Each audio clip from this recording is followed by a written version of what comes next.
Assalamualaikum warahmatullahi wabarakatuh. Perkenalkan, nama saya Lisha Puspanberwati, NIM 193150415, kelas FA Fakultas Ekonomi dan Bisnis. Di sini saya akan membahas materi yang diberikan oleh Bapak Dr. Muhammad Mabruk Taufik SAG, SEMM. Di sini saya akan membahas materi manajemen strategi yang saya akan ambil materi pada pertemuan ke-10, yaitu Blue Ocean Strategi, dan pertemuan ke-11, yaitu evaluasi strategi. Di video kali ini saya akan menjelaskan apa sih Blue Ocean Strategi, bagaimana cara mempertahankan eksistensi di pasar tanpa bersaing. Blue Ocean Strategi adalah istilah dalam ilmu manajemen strategi yang merujuk pada siasat untuk menciptakan pasar baru yang belum dipenuhi pesaing yang ketat. Hal ini dilakukan dengan menciptakan dan menjangkau demand baru yang belum difikirkan oleh para pesaing. Istilah dan konsep Blue Ocean Strategi telah diperkenalkan sejak tahun 2005 oleh Wee Chen Kim dan Rand Molberg. Namun, strategi ini masih relevan bagi bisnis untuk mempertahankan eksistensinya di pasar dengan menghilangkan kompetisi dan meraih kesuksesan tanpa bersaing. Istilah Blue Ocean digunakan secara bersamaan dengan istilah Red Ocean untuk menggambarkan dua kondisi pasar yang bertolak belakang. Red Ocean menggambarkan kondisi pasar tradisional yang penuh sesak dengan tingkat pesaing yang tinggi, sehingga kesempatan bagi bisnis untuk memperoleh laba dan berkembang semakin berkurang. Sedangkan istilah Blue Ocean menggambarkan situasi pasar yang belum terjamah atau banyak diketahui di mana permintaan diciptakan oleh produsen, sehingga masih banyak kesempatan bagi bisnis untuk berkembang.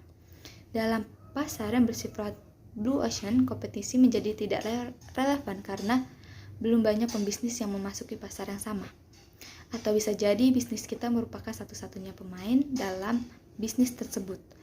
Seperti sifat samudra berwarna biru, pasar yang diciptakan dengan Blue Ocean Strategi masih sangat luas, berpotensi untuk dikembangkan dan nyaris tidak terbatas.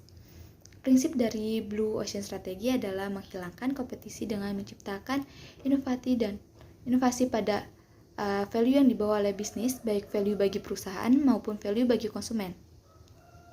Strategi ini bisa dilakukan dengan mengubah pola pikir dengan menggunakan pendekatan sistematik. Yang pertama ada hapuskan. Sebenarnya masih wajar jika dalam bisnis yang Anda jalankan tersebut terdapat beberapa faktor yang kurang bermanfaat atau malah tidak memiliki manfaat sama sekali kepada masyarakat, dan Anda bisa langsung menghapus atau menyingkirkan saja unsur produk yang tidak mengandung nilai guna bagi masyarakat tersebut. Tujuannya agar perusahaan bisa lebih fokus dan menonjolkan keunggulan dari nilai guna sebuah produk dengan unsur dan fitur di dalamnya. Selain itu, perusahaan juga akan jauh lebih hemat biaya dengan memotong sesuatu yang tidak penting. Yang kedua ada kurangi. Lihat apa saja unsur ataupun fitur yang ada di dalam produk yang kurang memiliki nilai manfaat tetapi tetap dibutuhkan. Dalam arti, kalau unsur tersebut dihilangkan sama sekali, mungkin akan membuat produk menjadi tidak bisa digunakan secara optimal. Pada unsur yang kurang bernilai tersebut, Anda tidak perlu membuangnya, namun bisa mengakalinya dengan menurunkan standar. Penurunan standar tersebut bisa menghemat biaya produksi, sehingga lebih hemat dan efisien bagi perusahaan. Yang ketiga ada tingkatkan. Langkah pertama untuk membuat Blue Ocean Strategi yang efektif adalah dengan mengembangkan atau meningkatkan produk. Dalam hal ini, beberapa faktor yang harus dikembangkan pada sebuah produk antara lain yaitu label harga, kualitas pelayanan, dan lini produk itu sendiri. Tingkatkan semua fitur pada produk yang memberikan banyak manfaat kepada konsumen, dan jangan lupa untuk meningkatkan juga standar dari produk tersebut. Yang keempat ada ciptakan. Ciptakan dalam Blue Ocean Strategi maksudnya adalah menemukan sesuatu yang baru dan belum pernah dilakukan sebelumnya dalam industri Anda tersebut. Tindakan dan terobosan seperti itu akan membuat konsumen merasa senang dan terpikat dengan produk Anda. Secara naluriah dan psikologis, manusia memang tertarik kepada hal-hal baru dan berbeda dari yang sudah ada. Jika kemudian konsumen merasa senang dan puas, maka otomatis ini merupakan keuntungan besar bagi perusahaan. Selanjutnya, saya akan menjelaskan tentang esensi dari strategi Blue Ocean adalah mengidentifikasi dan mencari potensi pasar baru yang masih belum disadari oleh pemain lain. Dengan demikian, suatu perusahaan bisa melenggang sendiri menguasai pasar itu. dan sebelum para pemain lain menyadarinya. Selanjutnya, langkah untuk menerapkan Blue Ocean Strategi yang pertama adalah menetapkan segmen pasar. Sebelum memulai Blue Ocean Strategi, Anda perlu menetapkan batas pasar untuk mengetahui target pasar yang tepat untuk produk yang Anda kembangkan nantinya. Anda dapat mempelajari produk pesaing Anda saat ini untuk mengetahui apa yang mereka miliki dan menjadikan masalah ini menjadi titik inovasi untuk pengembangan produk selanjutnya. Yang kedua, ada memulai membuat strategi kanvas. Membuat kanvas strategi tidak berarti Anda perlu membuat strategi dalam bentuk angka atau statistik. Namun, Anda perlu membuat gambar secara besar dan komprehensif untuk membuat strategi yang sedang dikembangkan. Lebih mudah dipahami dan Anda dapat menggunakan beberapa jenis kanvas strategi seperti kanvas peta pioneer, migrate or settler, atau peta PMS. Ketiga, ada menentukan tingkat konsumen. Untuk menentukan tingkat konsumen, Anda dapat melakukan dengan pembagian ke dalam 3 tingkatan konsumen. Misalnya tingkatan pertama untuk konsumen yang hanya sementara menggunakan produk yang pasar tawarkan saat ini karena kebutuhan mendesak. Yang kedua, tingkat kedua adalah untuk konsumen yang menolak untuk menggunakan produk, dan tingkat ketiga ditunjukkan kepada konsumen yang tidak dianggap sebagai konsumen potensial. Selanjutnya, ada pun kelebihan yang bisa kita dapatkan ketika menerapkan Blue Ocean. Kelebihan yang pertama, perusahaan akan tetap stabil karena kompetitor tidak mampu menyaingi bisnis Anda. Yang kedua, target konsumen lebih baru dan lebih luas.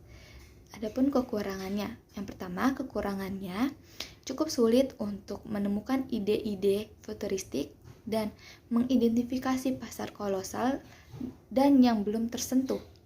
Yang kedua, ada memilih samudera yang berbeda, yaitu Blue Ocean membutuhkan banyak kesabaran, ketekunan, kepercayaan, persiapan, dan keyakinan. Juga sangat penting untuk melihat indikator awal untuk mengkonfirmkan fakta bahwa memancing tidak dilakukan di laut mati. Selanjutnya, ada pun manfaat Blue Ocean Strategi. Begitu banyak manfaat yang ditawarkan oleh Blue Ocean Strategi, salah satunya yaitu meningkatkan kemampuan berkompetisi di market yang sama dengan lebih baik. Strategi bisnis ini mampu membuat suatu produk bisnis menjadi pemimpin pasar yang mana nyaris tak ada kompetitor yang mampu menyaingi di level yang sama. Selanjutnya saya akan menjelaskan tentang evaluasi strategi. Evaluasi strategi adalah tahap akhir dalam menjalani strategi. Para manajemen sangat perlu mengetahui kapan strategi tertentu tidak berfungsi dengan baik. Evaluasi strategi berarti usaha untuk memperoleh informasi. Semua strategi dapat dimodifikasi di masa depan karena faktor-faktor eksternal dan internal selalu berubah.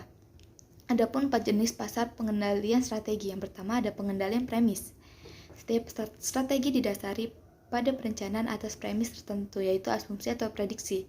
Proses manajemen dari pemeriksaan secara sistematis dan terus-menerus untuk menentukan apakah pemikiran yang menjadi dasar strategi masih berlaku atau tidak. Perencanaan pemikiran terutama berkaitan dengan faktor lingkungan dan industri. Yang kedua ada pengamatan strategi, di mana usaha manajemen untuk memantau secara luas berbagai peristiwa di dalam dan lebih sering di luar perusahaan yang mungkin sekali mempengaruhi pelaksanaan strategi di masa depan. Ketiga, ada pengendalian berupa peringatan khusus, yaitu tindakan-tindakan manajemen yang dilakukan secara teliti dan umumnya sangat cepat untuk memikirkan kembali strategi perusahaan karena sebuah peristiwa mendadak dan tidak diharapkan. Dan keempat, ada pengendalian atas implementasi. Usaha manajemen yang dirancang untuk menilai apakah keseluruhan strategi harus diubah dengan mempertimbangkan hasil-hasil yang berkaitan dengan tindakan-tindakan tambahan dalam keseluruhan strategi. Hal ini biasanya berkaitan dengan tujuan khusus strategi atau proyek dan dengan pemeriksaan peristiwa penting yang ditentukan sebelumnya. Adapun 3 macam aktivitas mendasari untuk mengevaluasi strategi adalah yang pertama meninjau faktor-faktor eksternal dan internal yang menjadi dasar strategi yang sekarang. Yang kedua ada mengukur prestasi. Ketiga ada mengambil tindakan korektif aktif perumusan strategi, implementasi, dan evaluasi terjadi di 3 tingkat hierarki dalam organisasi yang besar, korporasi, divisi, atau unit bisnis strategi dan fungsional. Selanjutnya, di samping saya ada partner saya yaitu Kak Aprila. Hai Kak Aprila, aku boleh minta waktunya sebentar untuk Kakak memberikan pertanyaan soal kepada saya mengenai Ocean Blue dan evaluasi strategi karena untuk memenuhi nilai ujian akhir semester manajemen strategi. Kakak, saya ingin bertanya, kenapa Blue Ocean Strategi sebagai solusi? Jadi, strategi Samudra Biru adalah upaya sebuah bisnis untuk keluar dari pesaing bisnis yang sangat ketat dengan cara menciptakan ruang pasar baru yang tidak ada pesaingnya. Sederhananya, strategi Samudra Biru berpatokan pada usaha untuk menciptakan produk atau fitur produk yang selama ini belum ada dan tidak disadari oleh pesaing. Penerapan strategi Samudra Biru ini telah diterapkan oleh sebuah perusahaan startup ojek daring di Indonesia. Meskipun layanan ojek, taksi, angkot, atau jenis layanan transportasi lainnya sudah lama ada di Indonesia, Gojek tidak lantas masuk ke dalam pesaing bisnis yang sudah ada. Gojek melihat potensi ceruk pasar yang tinggi tetapi terkendala karena berbagai kekurangan dari layanan yang selama ini sudah diantaranya kurang nyaman, tidak menjamin keamanan, transaksi yang seringkali merugikan konsumen, hingga kondisi kendaraan yang kurang baik. Akhirnya, Gojek menciptakan Samudra Biru yang baru dengan menghadirkan sebuah bisnis ojek yang inovatif melalui aplikasi dengan mengangkat nilai keamanan, kenyamanan, pelayanan yang baik, serta kemudahan. Penciptaan Samudra Biru membuat Gojek kini digolongkan sebagai satu-satunya dekakon di Indonesia dengan nilai valuasi hingga US dolar 10 miliar.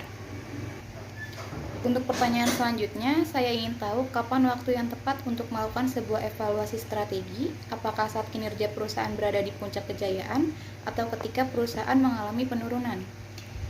Jadi, evaluasi terhadap strategi tidak hanya dilakukan saat kinerja perusahaan berada di puncak kejayaan, akan tetapi bisa juga dilakukan saat kondisi perusahaan dalam keadaan steady atau stagnan dalam beberapa periode. Dan evaluasi harus selalu dilakukan ketika ada perubahan dalam faktor eksternal maupun faktor internal perusahaan. Sudah, Kak. Sekian dari hasil wawancara saya dan rekan saya mengenai tentang Blue Ocean Strategi dan evaluasi strategi. Kurang lebihnya mohon maaf. Wassalamualaikum warahmatullahi wabarakatuh.